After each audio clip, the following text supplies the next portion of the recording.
خون سفید ہو گیا۔ چوک سرور شہید گھریلو ناچاکی پر بیٹے کا باپ پر تشدد، بیٹے نے بوڑھے باپ کا کان کاٹ دیا، بازو پر ڈنڈوں سے وار کیے، بزرگ باپ زخمی ہسپتال پہنچ چکا ہے۔ اور آپ کو بتاتے چلیں یہ افسوسناک خبر چوک سرور شہید سے، گھریلو ناچاکی پر بیٹے کا باپ پر تشدد، بیٹے نے بوڑھے باپ کا کان کاٹ دیا اور بازو پر ڈنڈوں سے وار کیا، جبکہ بزرگ باپ زخمی حالت میں ہسپتال منتقل کر دیا گیا ہے۔ اور افسوسناک خبر ہے یہ جو تو آپ تک پہنچا رہے ہیں چوک سرور شہید سے، جہاں پر گھریلو ناچاکی پر بیٹے کا باپ پر تشدد، بیٹے نے بوڑھے باپ کا کان کاٹ دیا، بازو پر ڈنڈوں سے وار کیے، جبکہ بزرگ باپ کو ہسپتال منتقل کر دیا گیا ہے۔ یہ آپ ویژولز بھی دیکھ سکتے ہیں، یہ وہ بدقسمت باپ ہے جس کے بیٹے نے اس پر تشدد کیا اور اس کو اب زخمی حالت میں ہسپتال منتقل کر دیا گیا ہے۔ بیٹے نے باپ کا کان کاٹ دیا جبکہ بازو پر ڈنڈوں سے وار کیے اور زخمی حالت میں اس باپ کو ہسپتال منتقل کر دیا گیا ہے۔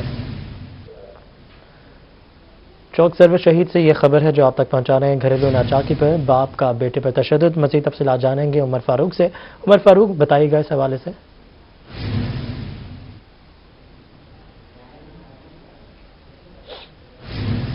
عمر فاروق اگر آپ ہمیں سن پا رہے ہیں تو بتائیے گا کیا تفصیلات ہیں اس حوالے سے آپ کے پاس؟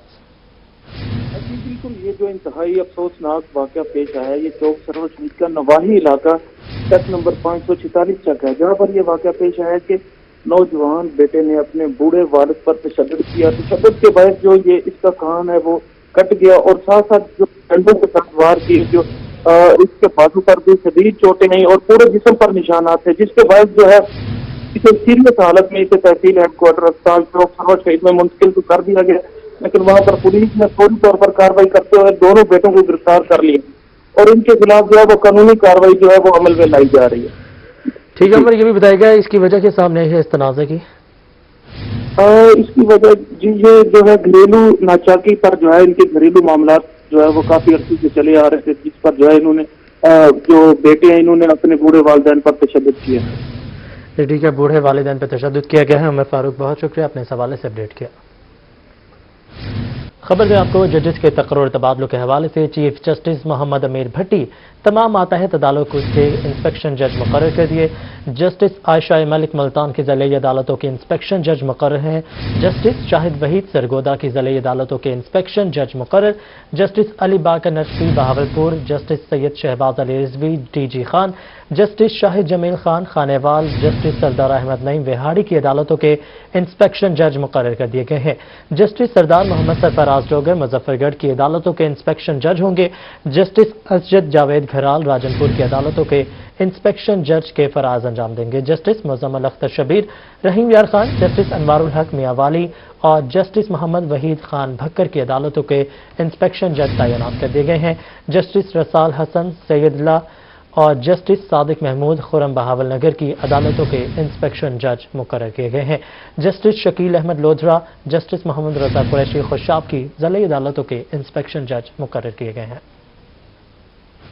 اور اب بات کچھ لوڈ شیڈنگ کے حوالے سے، ملتان میں بجلی کی غیر اعلانیہ لوڈ شیڈنگ جاری ہے، شہری اذیت میں مبتلا ہیں، کاروباری زندگی ٹھپ ہو کر رہ گئی ہے، تاجر برادری بھی حکومت سے نالاں ہیں۔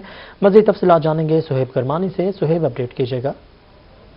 جی لوڈ شیڈنگ نے جینا حرام کر دیا شہریوں کا، شہری شدید پریشان ہیں، شکوے کر رہے ہیں، حکومت سے نالاں نظر آ رہے ہیں اور تاجر برادری اور کاروباری حضرات جو ہیں چھوٹے کاروباری خاص طور پر وہ بہت زیادہ پریشان ہیں۔ لوڈ شیڈنگ کی وجہ سے نہ ہی دکانوں پہ گاہک آ رہا ہے اور ان کا خود کا بھی جینا حرام ہے، یہاں پہ لائٹ نہیں ہے اور پنکھے نہیں چل رہے، گرمی سے برا حال ہے، یہاں پہ کھڑے ہو کر کاروبار کرنا بہت مشکل ہے اور روزی روٹی جو ہے وہ بھی بند ہو گیا، کاروبار ٹھپ ہو کر رہ گیا۔ ہمارے ساتھ شہری موجود ہیں، وہ لوڈ شیڈنگ پر کیا بات کرتے ہیں، کیا کہتے ہیں لوڈ شیڈنگ کے بارے میں، ان سے بات کرتے ہیں کہ کیا مسائل ہیں ان کو، کیا شکوے ہیں حکومت سے۔ جی بتائیے گا۔ لوڈ شیڈنگ سے بہت سارے مسائل چل رہے ہیں، لوگ تنگ آ گئے، گرمی اتنی زیادہ ہے، عوام کو کوئی احساس نہیں ہے، گورنمنٹ کو احساس نہیں ہے، نئے پاکستان میں لگے ہوئے ہیں، پرانے پاکستان میں ہی آنے دیں، ہمیں نیا پاکستان نہیں چاہیے۔ ہر لحاظ سے گورنمنٹ کو نیا پاکستان تباہ کر کے رکھا ہوا ہے، بہت برے حالات کیے ہوئے ہیں، کنڈیشن جو ہے نا گرمی سے بس ہوئی ہوئی، آپ ابھی بھی دیکھ لیں لائٹ ہے ہی نہیں۔ جی ابھی بھی لائٹ نہیں ہے, کچھ لوگوں نے UPS لگوائے ہیں لیکن جو UPS نہیں لگوا سکتے ان کا بہت برا حال ہے. وسیم بہت شکریہ آپ کا. بھی آپ کو بتائیں کہ ملتان میں 6 سے 7 گھنٹے کی لوڈ شیڈنگ جاری ہے. غیر اعلانیہ لوڈ شیڈنگ سے گھریلو صارفین پریشان ہیں. شہریوں کا کہنا ہے کہ لوڈ شیڈنگ کے باوجود بجلی کے بل زیادہ آتے ہیں. اسی حوالے سے مزید بات کریں گے وسیم شہزاد سے. وسیم اپڈیٹ کیجیے گا. جی بالکل, ملتان میں غیر اعلانیہ لوڈ شیڈنگ کے باعث جو شہری ہیں ان کو خاصا مشکلات کا سامنا جو ہے وہ کرنا پڑ رہا ہے. شہر بھر میں جو لائٹس ہے وہ 6 سے 7 گھنٹے تک جاری ہے, جس سے گھریلو صارفین جو ہے وہ بھی پریشان ہے, ساتھ ساتھ جو تاجر ہے وہ بھی پریشان ہے. اس وقت ہم ایک گھر میں موجود ہیں, یہاں موجود لوگوں سے بات کرتے ہیں. میڈم کیا کہیں گی, کتنی مشکلات کا سامنا کرنا پڑ رہا ہے لائٹ نہ ہونے کی وجہ سے؟ ہماری زندگی جو ہے اب وہ بجلی پہ ڈیپینڈ کرتی ہے. زیادہ تر سارے کام جو ہیں, کپڑے پریس کرنا ہو, گھر کا کوئی بھی کام کرنا ہو تو لائٹ کے بغیر ناممکن ہے. لیکن یہاں گورنمنٹ جو ہے, پہلے ہوتا تھا کہ گورنمنٹ بتا دیتی تھی اتنے گھنٹے لائٹ جائے گی, لیکن اب جو ہے بغیر بتائے 6 7 گھنٹے 5 گھنٹے ڈیلی لائٹ جاتی ہے. تو اس کی وجہ سے ہمیں بہت مشکلات آتی ہیں. گورنمنٹ بل دینا تو نہیں بھیجتی ہے, بل تو وہ پورے بھیجتی ہے, لیکن کاش گورنمنٹ لائٹ بھی پوری بھیجے. کاش گورنمنٹ جو ہے وہ لائٹ بھی پوری دے دے بھیجے. بات کرتے چلیں اگر بلز کی, تو بلز کی ریٹس جو ہیں وہ بجلی کے وہ بھی بڑھا دیے گئے ہیں. کتنا مشکلات کا سامنا ہے, آپ اسٹوڈنٹ ہیں, آن لائن اسٹڈیز چل رہی ہیں, کتنی مشکلات کا سامنا کرنا پڑتا ہے؟ میرا خیال ہے آن لائن اسٹڈیز ہو یا ہمارا آن لائن کام ہو, دونوں میں بہت زیادہ مشکل ہوتی ہے. بیکاز UPS بہت زیادہ دیر چل نہیں سکتا ہے اگر اتنی زیادہ دیر لائٹ جاتی ہے. اس کے علاوہ مسئلہ یہ ہے کہ پھر ہمیں بار بار جو ہے وہ ڈسکنیکٹ ہو جاتے ہیں ہم لوگ زوم میٹنگز سے. تو نہ صرف یہ کہ اسٹوڈنٹس کو اٹینڈنس کا ایشو ہو رہا ہوتا ہے, بلکہ ہماری کچھ بہت امپورٹنٹ میٹنگز چل رہی ہوتی ہیں, وہ بھی مس آؤٹ ہو جاتی ہیں. میرا خیال ہے کہ گورنمنٹ کو اس بارے میں سوچنا چاہیے, کیونکہ اگر وہ ہمیں جابس بھی نہیں دے پا رہے ہیں, ایجوکیشن بھی نہیں دے پا رہے ہیں, بجلی بھی نہیں دے پا رہے ہیں, تو what is the point then? ہم لوگ ان کو اتنا ٹیکس کیوں پے کر رہے ہیں اور بلز ٹائملی کیوں پے کر رہے ہیں اگر ہمیں فیسیلیٹیٹ ہی نہیں کیا جا رہا ہے؟ خاصا مشکلات کا سامنا ہے. ٹیکسز جو ہیں وہ بھی ادا کیے جا رہے ہیں, مگر اس کے ساتھ ساتھ بات کرتے چلیں تو شدید مشکلات جو ہے وہ شہریوں کو سامنا کرنا پڑ رہا ہے, اور شہری اپنے گھروں میں ہاتھوں سے جو پنکھا ہے وہ کر رہے ہیں. کیا کہیں گے, کتنی مشکلات کا سامنا ہے؟ دوبارہ سے یاد ماضی جو ہے وہ ہم اس کی طرف گامزن ہوتے جا رہے ہیں, سابقہ بار کی طرف واپس جا رہے ہیں, کیا کہیں گے؟ بتا کہ ہم جب چھوٹے ہوتے تھے لائٹ جاتی تھی, ہم سب بچے چھوٹے چھوٹے کھیلتے تھے آپس میں, اس ٹائم تو پتہ نہیں چلتا تھا, لیکن جیسے جیسے ہم بڑے ہوتے گئے تو ہمارے اوپر ذمہ داریاں آتی گئی. لائٹ کے اوپر ہمارا ٹوٹلی لائٹ پر ڈیپینڈ کر رہے ہیں. کوئی کام کرنا ہے, پسینوں سے ہماری حالت بری ہے اس ٹائم. میں اسٹوڈنٹ ہوں, میری اتنی آن لائن کلاسز مس ہوئی ہیں, لائٹ چلی جاتی تھی, میں کلاس لے رہا ہوتا تھا, میری پریزنٹیشنز مس ہو چکی تھی, جس کی وجہ سے میرے لوگوں کو مشکلات کا سامنا کرنا پڑا. وسیم شہزاد بہت. کمشنر ملتان جاوید اختر محمود کی زیر صدارت ڈویژنل ڈیولپمنٹ ورکنگ پارٹی کا اجلاس, ڈویژن کے ترقیاتی منصوبوں کی پیش رفت کا جائزہ لیا گیا. کمشنر کا نئے مالی سال 2021-22 کے ترقیاتی منصوبوں کا PC1 31 جولائی تک تیار کرنے کا حکم. اجلاس کا مزید احوال بتائیں گے گوہر رحمان.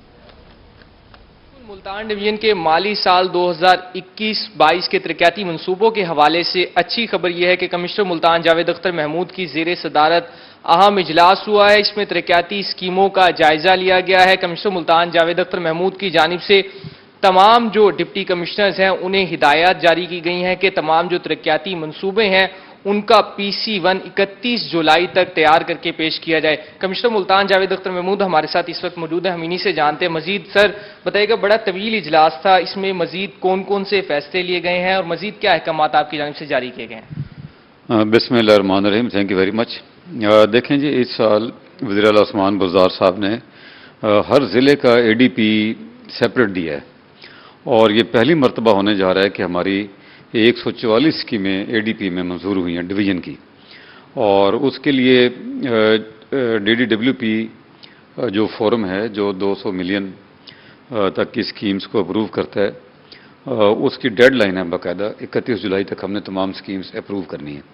الحمدللہ اب تک ہم نے 86 اسکیمیں پورے ڈویژن کی اپروو کر دی ہیں, جس میں پبلک ہیلتھ انجینئرنگ, اس میں واسا ہے, روڈ سیکٹر ہے, ایجوکیشن, ہیلتھ, اور باقی جتنے بھی ہمارے سیکٹرز ہیں ہائی ویز کے وہ شامل ہیں. اور انشاءاللہ ہم جو ٹائم لائنز ہیں, ڈیڈ لائنز ہیں, اس کو میٹ کریں گے تاکہ گورنمنٹ آف پنجاب کا جو ایک اس سال بہت بڑا ڈیولپمنٹ پلان ہے اس کو ہم ٹائم پر کمپلیٹ کریں.